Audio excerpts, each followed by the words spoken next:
चलिए, विराम चिन्ह आज हम लोग पढ़ेंगे। ठीक है, आज का टॉपिक है हमारा विराम चिन्ह।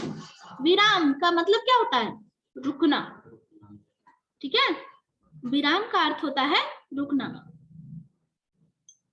तब लिखते समय वाक्य के बीच में तथा अंत में, वाक्य के बीच में तथा अंत में विराम को प्रकट करने के लिए कुछ निश्चित चिन्हों का प्रयोग किया जाता है। कुछ निश्चित चिन्हों का प्रयोग किया जाता है, उन्हें विराम चिन्ह कहते हैं। जरा सा कॉपी दीजिएगा, दिखाना पड़ेगा। कोई भी कॉपी दीजिए। ठीक है, विराम चिन्ह कुल मिलाकर होते हैं 11। विराम चिन्ह कुल 11 होते हैं। पहला पूर्ण विराम, दूसरा अल्प विराम, तीसरा अर्ध विराम, ठीक है, चौथा होता है प्रश्न सूचक चिन्ह, पांचवा विस्मयादि बोधक चिन्ह, निर्देशक चिन्ह, योजक चिन्ह, उद्धरण चिन्ह, कोष्टक चिन्ह, लाघव चिन्ह और हंसपद। ठीक है, फर्स्ट में था पूर्ण विराम चिन्ह, जिसका इस्तेमाल हम लोग सबसे अधिक करते हैं। पहला है पूर्ण विराम चिन्ह, दूसरा है अल्प विराम चिन्ह, जिसको कि इंग्लिश में आप कहते हैं कोमा, और अर्ध विराम चिन्ह, जिसको सेमी कोमा कहते हैं। ठीक है, फिर प्रश्न सूचक चिन्ह, जिसको कि कहते हैं क्वेश्चन मार्क, विस्मयादि बोधक चिन्ह, क्या कहते हैं इंग्लिश में? एक्सक्लेमेटरी मार्क, और निर्देशक चिन्ह को नहीं, डैश जो रहता, डैश। योजक चिन्ह भी डैश से ही बताते हैं, कंजक्शन जिसको कहते हैं। उद्धरण चिन्ह, ठीक है, जिसमें डॉट डॉट डॉट डॉट लिखा हुआ रहता है। कोष्ठक चिन्ह, ब्रैकेट जिसको कहते हैं। लाघव चिन्ह, जैसे कि डॉक्टर के बाद डॉ लिख के उसको तो गोल कर देते हैं, तो वह हुआ लाघव चिन्ह। ठीक है, फिर और है हंस पद, जब कुछ हम लोगों का वर्ड छूट जाता है और उसको बीच में लिखना होता है, तो हम इस चिन्ह का प्रयोग करते हैं। ठीक है, तो सबसे पहले आते हैं पूर्ण विराम के बारे में जानकारी लेते हैं। क्या होता है पूर्ण विराम? आप लोग बता सकते हैं पूर्ण विराम क्या है?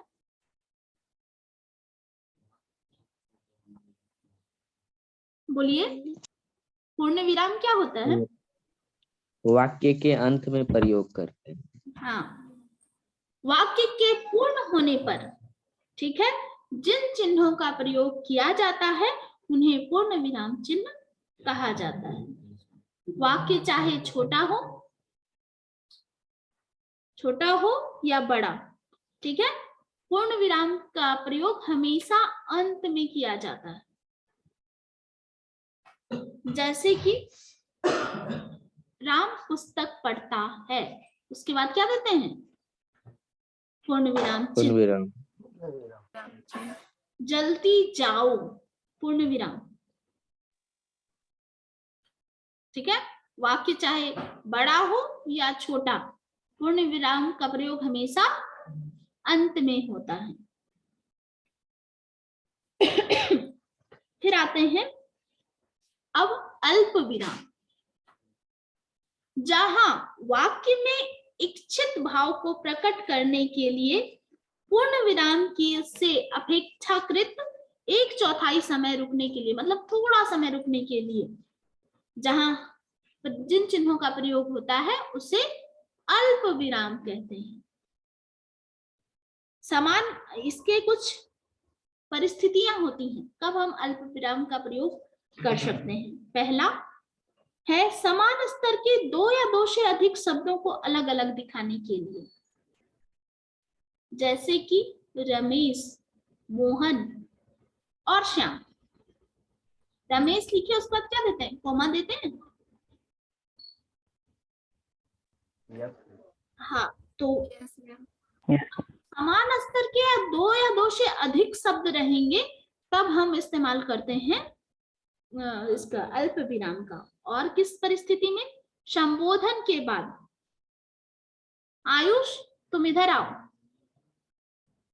आयुष बोले उसके बाद थोड़ा सा हम लोग रुके, है ना, और उसके बाद बोलते हैं तुम इधर आओ, फिर पूर्ण विराम। ओके। और उद्धरण चिन्ह के बाद, उद्धरण चिन्ह आगे पढ़ेंगे हम लोग। जब किसी के कहे गए कथन को जब हम कहते हैं तो हम लोग कॉमा का प्रयोग करते हैं। चाचा नेहरू ने कहा था दिल्ली चलो, ठीक है। चाचा नेहरू ने कहा था के बाद कोमा, और उनके बाद उनके चिन्हों को उद्धरण चिन्ह से दिखाते हैं, मतलब कि इन्वर्टेड कोमा देते हैं, ठीक है। समझ में आ रहा है? Yes ma'am. तो कौन यस कौन से, मैम। पहला क्या बताया आपको, अभी और भी है वैसे, पहला बताया पूर्ण विराम। इसमें परिस्थिति के अल्प विराम का प्रयोग करते समय किन किन परिस्थितियों का ध्यान रखना पड़ता है। पहला, समान स्तर के जब दो या दो से अधिक शब्द हो तब हम अल्प विराम का प्रयोग करेंगे। दूसरा, किसी को संबोधित करते हैं उसके बाद। तीसरा, उद्धरण चिन्ह से पहले, जिसको कहते हैं इनवाइटेड कोमा, ठीक है, उससे पहले देते हैं ना कोमा, उसके बाद इनवर्टेड कोमा ऊपर में। पत्र में अभिवादन लिखते समय, ठीक है, जैसे कि पूज्य पिताजी, उसके बाद कोमा। सेवा में कोमा देते हैं। पत्र में अभिवादन लिखते समय, समापन के समय, पता लिखते समय, महीने की तारीख और वर्ष को अलग अलग करने के लिए। इन सब चिन्हों में, मतलब पत्र लिखते समय पहला क्या था, किन पहली परिस्थिति, समान स्तर, समान स्तर के दो या दो से अधिक शब्द हो तो। दूसरा, संबोधन, हाँ, संबोधन के बाद। तीसरा, उद्धरण चिन्ह के पहले, उद्धरण चिन्ह, हाँ, उद्धरण चिन्ह से पहले। चौथा, अभिवादन, हाँ, पत्र लिखते समय, अभिवादन के समय, समापन के समय, ठीक है। पता लिखते समय जैसे टू, उसके बाद फिर पता लिखते हैं। ओके, ये हो गया अल्प विराम। अब आते हैं अर्ध विराम। अल्प विराम और पूर्ण विराम के मध्य आता है अर्ध विराम। अर्ध विराम कैसा होता है, हाँ, फुल स्टॉप, इंग्लिश वाला फुल स्टॉप।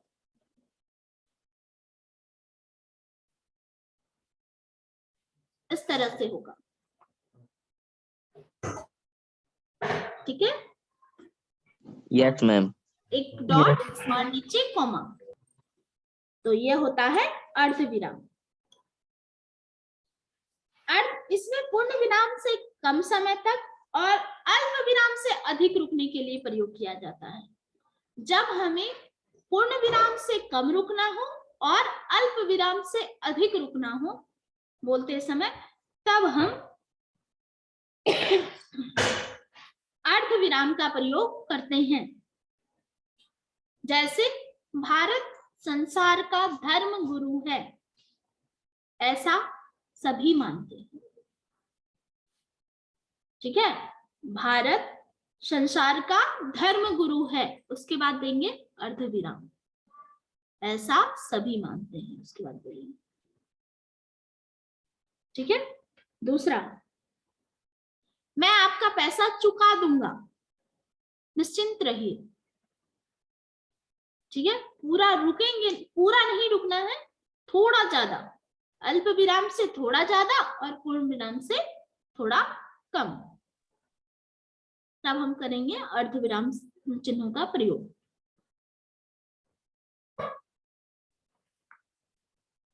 क्लियर है? Yes ma'am. Yes ma'am. विज्ञान, वरदान या अभिशाप, लिखा हुआ कहीं देखा है आपने? Yes ma'am. हाँ, तो उसमें जो है अर्ध विराम चिन्ह का प्रयोग किया जाएगा। ठीक है, विज्ञान, वरदान या अभिशाप के बीच में हम लोग अर्ध विराम चिन्ह का प्रयोग करेंगे।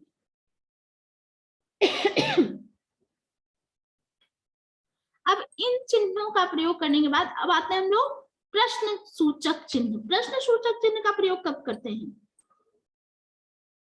जिन क्वेश्चन पूछा जाता है। हाँ, जिन वाक्यों में प्रश्न पूछा जाए, जिन वाक्यों में प्रश्न पूछा जाए, तब फिर उस वहां पे पूर्ण विराम के स्थान पर प्रश्न सूचक चिन्ह का प्रयोग या प्रश्नवाचक चिन्ह का प्रयोग करते हैं। वहां पूर्ण विराम फिर नहीं होगा।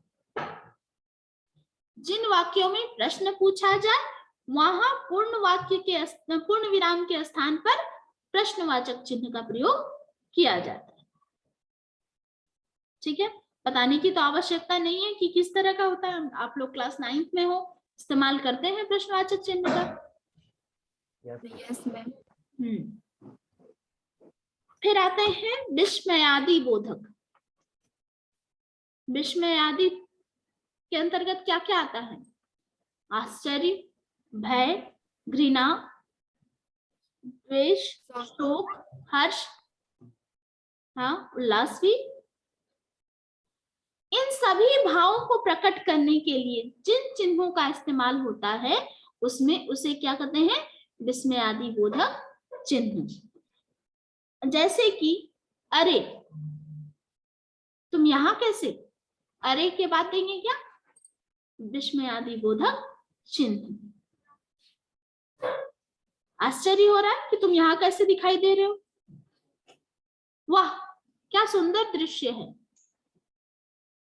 तो यहाँ क्या शब्द जो लगा, क्या यह प्रश्नवाचक है?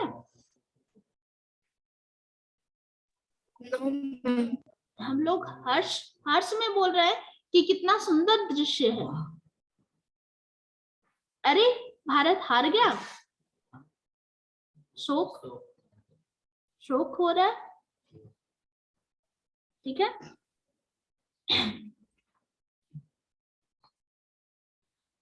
याद रखना चाहिए, जहां किसी को साधारण तौर पे बुलाना हो वहां पर अल्प विराम का प्रयोग होता है। जैसे आयुष यहाँ आओ, मैंने कहा था ना, वहां क्या हमने विस्मयादि बोधक का प्रयोग किया था? नहीं, वहां किसका प्रयोग किए थे? अल्प विराम का। और जहां दूर से या क्रोध आदि प्रकट करते हुए, ठीक है, किसी को बुलाते हैं तब वहां विस्मयादि बोधक का प्रयोग होता है। जब कोई दूर हो उसको बुला रहे हैं या फिर क्रोध प्रकट कर रहे हैं। जैसे उदाहरण के लिए, कवि इधर आओ। ठीक है, यह क्या है? सामान्य तौर पर बुलाना। अब गुस्सा करते हुए, कवि इधर आओ। कवि के बाद क्या देंगे? विस्मयादि बोधक चिन्ह, क्योंकि इसमें क्रोध प्रकट कर रहे हैं।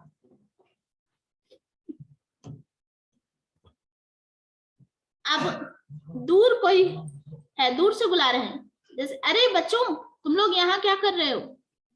अरे बच्चों बोलने के बाद क्या देंगे? विस्मयादि बोधक चिन्ह। ठीक है, समझे? जब क्रोध प्रकट करना हो तो विस्मयादि बोधक चिन्ह, मतलब कि भाव दिखाना हो। ठीक है, भाव दिखाना हो तो विस्मयादि बोधक चिन्हों का प्रयोग करेंगे। यदि सामान्य तौर पर प्रयोग किसी को बुला रहे हैं तो हम लोग अल्प विराम का प्रयोग करेंगे। ठीक है, क्लियर है? Yes ma'am. हाँ, यस मैम। फाइनली कोई बोले। निर्देशक चिन्ह।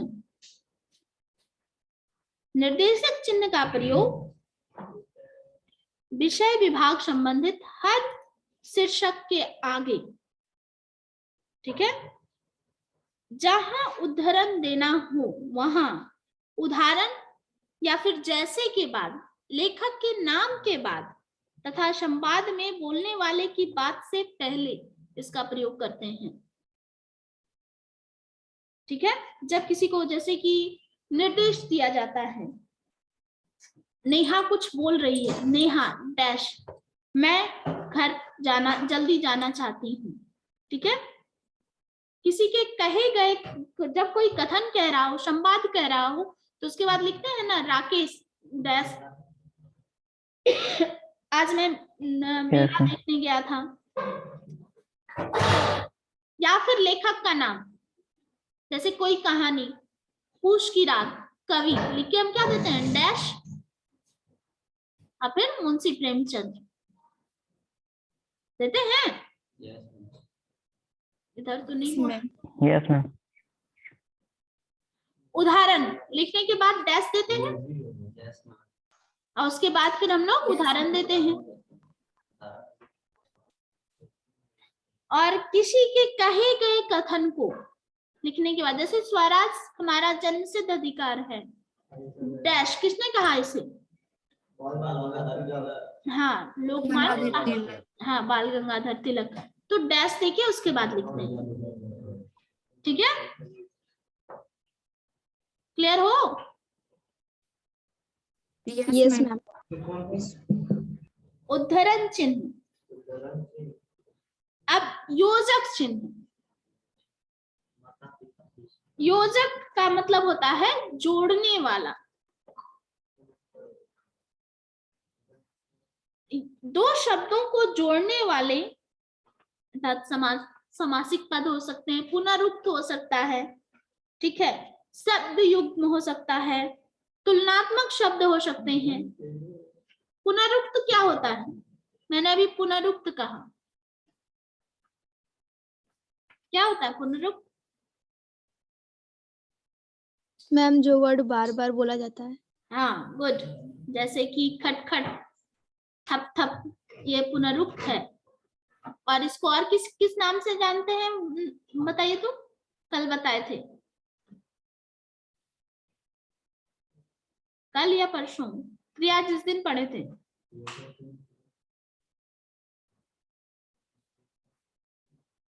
पुनरुक्त को अनुकरणवाची शब्द भी कहते हैं। जब एक ही शब्द दो बार आए, है ना, तो खा क्यों जाते हैं, याद रखा कीजिए। या तो उसे पुनरुक्त कहेंगे या उसे अनुकरणवाची शब्द कहेंगे।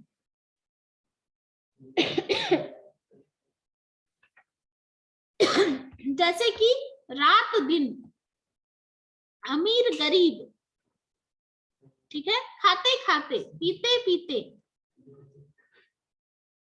ठीक है, चांद सा, जब इस तरह से इन चिन्हों का प्रयोग किया जाता है। अब उद्धरण चिन्ह का प्रयोग। उद्धरण चिन्ह दो तरह के होते हैं, एक होता है इकहरा उद्धरण चिन्ह और एक होता है दोहरा उद्धरण चिन्ह। थोड़ा ध्यान दो, बातचीत और बदमाशी बाद में, पढ़ लो पहले। इकहरा उद्धरण चिन्ह और दोहरा उद्धरण चिन्ह, जिसको क्या क्या कहते हैं? उद्धरण चिन्ह को इंग्लिश में सिंगल इन्वर्टेड कोमा और double inverted coma. Single inverted coma का प्रयोग हम कब करते हैं? किसी व्यक्ति के उपनाम, ठीक है, जैसे सूर्यकांत त्रिपाठी निराला, जब हम निराला लिखते हैं तो उनका जो उपनाम है उसको हम लोग सिंगल इन्वर्टेड कोमा में देते हैं। ठीक है, किसी के उपनाम को समाचार पत्र, या पुस्तकों के शीर्षक को उद्धृत करते समय इकहरा उद्धरण चिन्ह का प्रयोग किया जाता है। जैसे कि पूस की रात प्रेमचंद्र की रचना है, ठीक है। गीतांजलि रविन्द्रनाथ टैगोर ने लिखा है, तो गीतांजलि को हम लोग सिंगल इन्वर्टेड कोमा में देंगे। ओके, किसी टॉपिक को हाईलाइट जब करना होता है, दिखाना होता है, तो हम लोग सिंगल इन्वर्टेड कोमा का प्रयोग करते हैं। जैसे कि अभी उदाहरण दिए ही, और किसी का उपनाम को लिखते समय सूर्यकांत त्रिपाठी निराला है। और कोई बताइए कभी जिनका रामधारी सिंह कुमारी चौहान नहीं, मैम, सुभद्रा कुमारी चौहान। ये तो उनका नाम है, ये तो नाम है बेटा, उनको उपाधि जो मिली है वो। जैसे कि अभी मैंने कहा सूर्यकांत त्रिपाठी निराला, रामधारी सिंह दिनकर, दिनकर जो है उनको उपाधि मिली है। हाँ, अयोध्या सिंह उपाध्याय, उसके बाद उसको कहते हैं हरिऔंध। सिंगल इन्वर्टेड कोमा में हरिऔंध।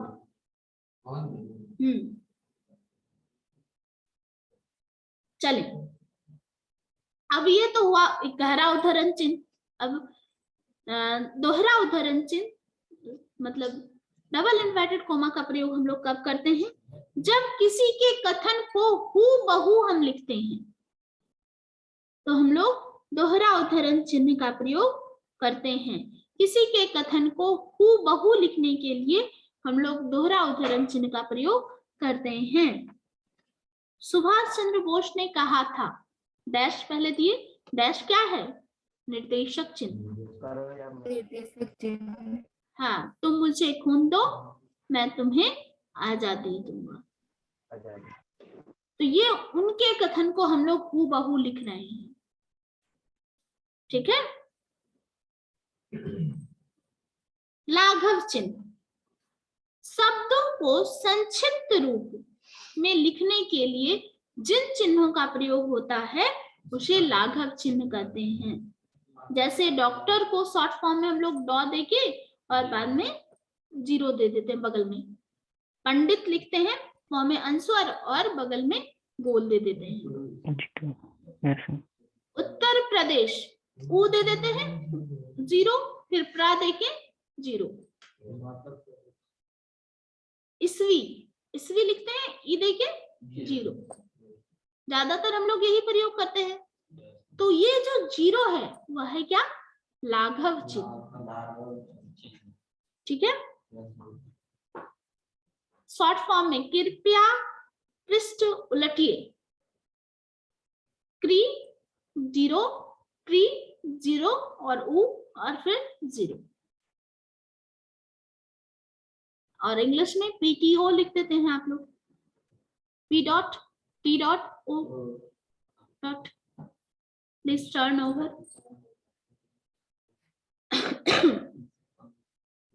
अब कोष्टक चिन्ह, हम लोग इतने सारे चिन्हों का प्रयोग करते हैं, है ना, सबके बारे में जानना भी तो जरूरी है। अब कोष्टक चिन्ह, कोष्टक चिन्ह होता है किसी पद का अर्थ स्पष्ट करने के लिए, ठीक है। जो शब्द हम लिख रहे हैं उस शब्द का अर्थ स्पष्ट करने के लिए या नाटक के पात्र के हाव भाव का चित्रण करने के लिए कोष्टक चिन्हों का प्रयोग किया जाता है। जैसे शतत, शतत का मतलब क्या होता है? लगातार।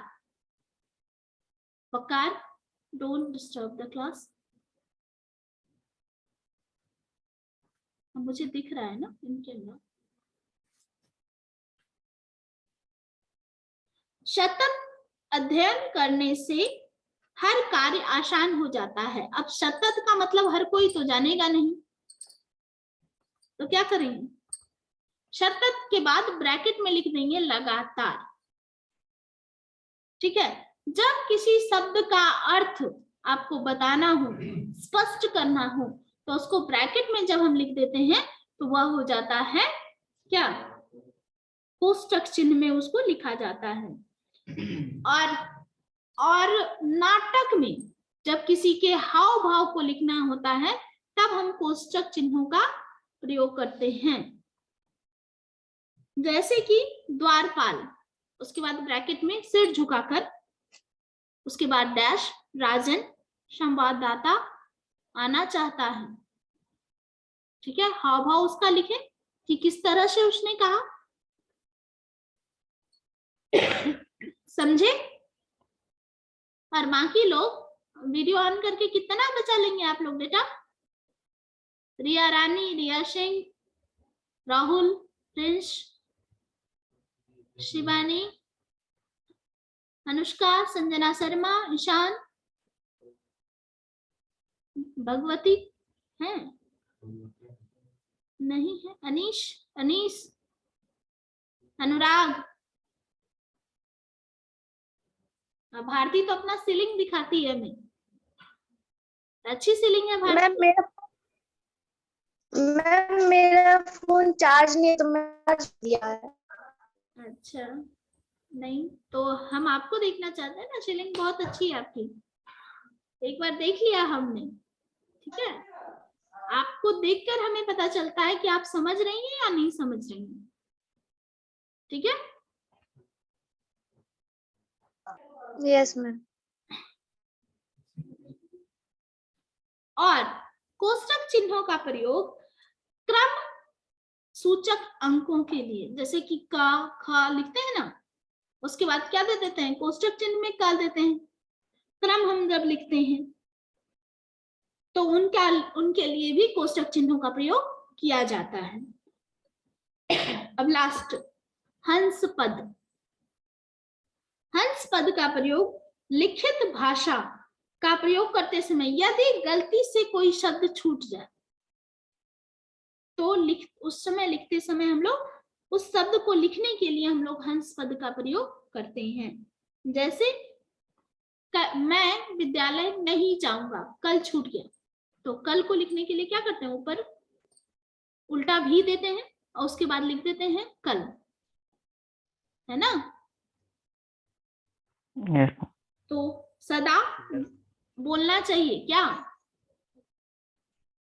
सत्य, झूठ बोलना चाहिए, सत्य बोलना चाहिए। तो वो सत्य छूट गया तो उसको हंस पद के थ्रू हम लोग लिख देंगे। आज मैं आप लोगों को कुछ बनाने के लिए भेजूंगी, ठीक है, उसको बनाकर आप मुझे भेज दीजिएगा। तो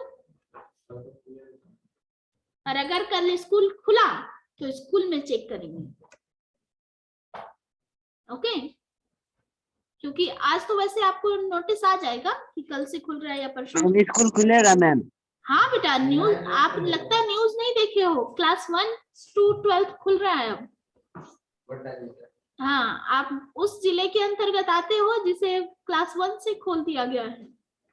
10 ही जिला बोला है, 17 जिला बोला है और 7 जिले ऐसे हैं जो अभी नहीं खुलेंगे, उसमें देवघर आता है, आपका गोड्डा नहीं आता है। ठीक है, तो आप निश्चिंत रहिए, आपका बस आज आपको नोटिस मिल जाएगा कि कल से खुल रहा है या परसों से। हाँ अनीश, और खुश होके स्कूल आइए, ऑनलाइन पढ़ाई ना आपको अच्छी लगती है ना हमें। ओके, चलिए, thank you class for today. Thank you ma'am. Thank you ma'am. एमबी खत्म। Thank you ma'am.